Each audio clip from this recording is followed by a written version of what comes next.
بیابان میں پھرتے رہنے کے 40 سال کا عرصہ ختم ہونے والا تھا۔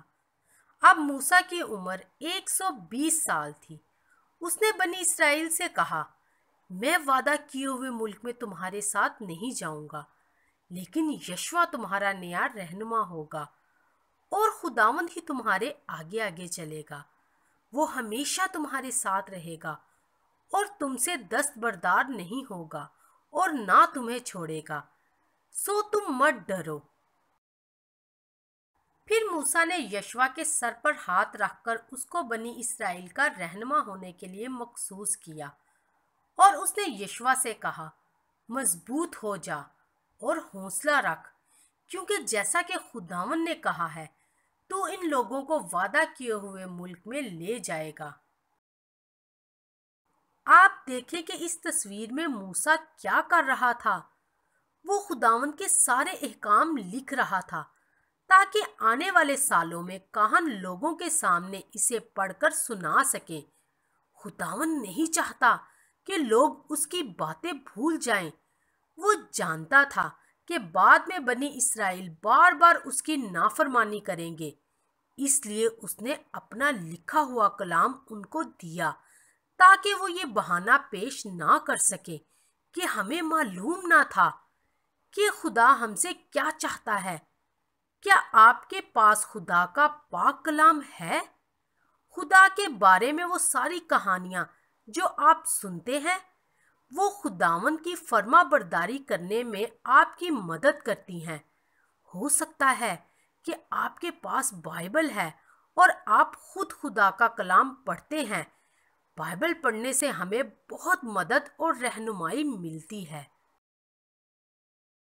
موسیٰ نے کہنوں اور قوم کے بزرگوں کو یہ حکم دیا، ہر 7 سال کے بعد تم سارے مردوں، عورتوں، اجنبیوں اور بچوں کو خداوند کے حضور جمع کرو۔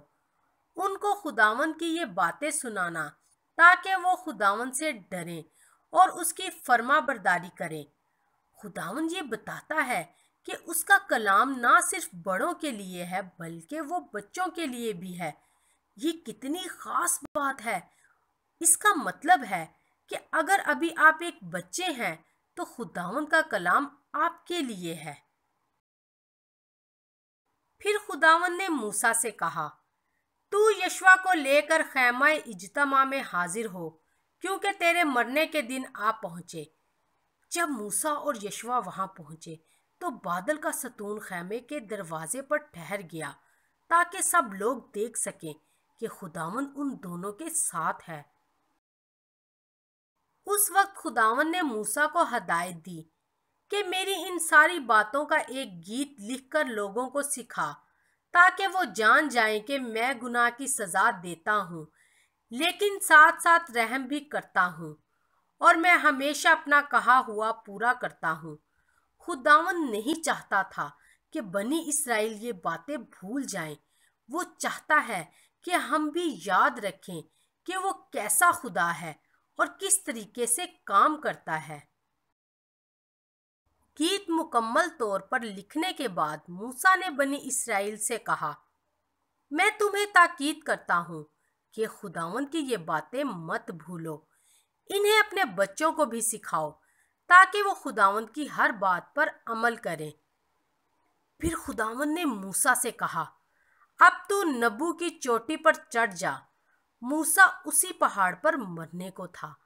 سو موسیٰ نے بنی اسرائیل کے سارے لوگوں کو حاضر کر کے ان کے 12 قبیلوں کو الگ الگ برکتیں دی، اور پھر وہ خداوند کے حکم کے مطابق نبو کی چوٹی پر چڑھ گیا۔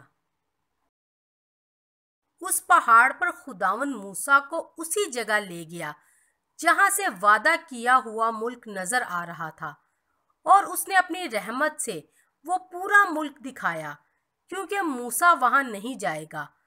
پھر موسیٰ مر گیا اور خداوند نے خود اسے دفن کیا۔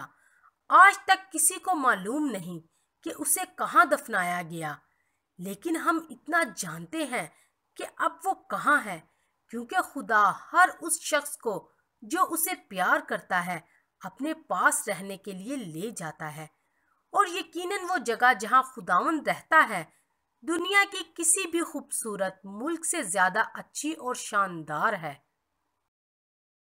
موسیٰ کی موت سے بنی اسرائیل کے سارے لوگ نہایت غمگین ہو کر 30 دنوں تک اس کے لیے ماتم کرتے رہے۔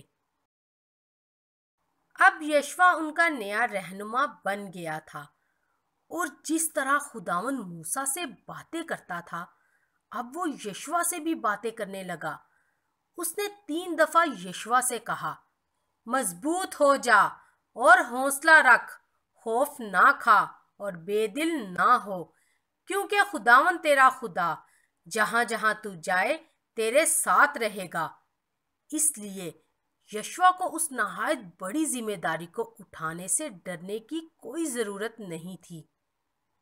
چونکہ ہمارے پاس خدا کے پاک کلام میں اس کی لکھی ہوئی ہدایات اور اس کے وعدے ہیں، اس لیے ہمیں نہ مستقبل کے بارے میں ڈرنے کی ضرورت ہے اور نہ ہی ماضی کی طرف دیکھنے سے۔ خداوند وفادار ہے، اس لیے ہم ہمیشہ خوف کے بغیر اس کی طرف اوپر دیکھ سکتے ہیں۔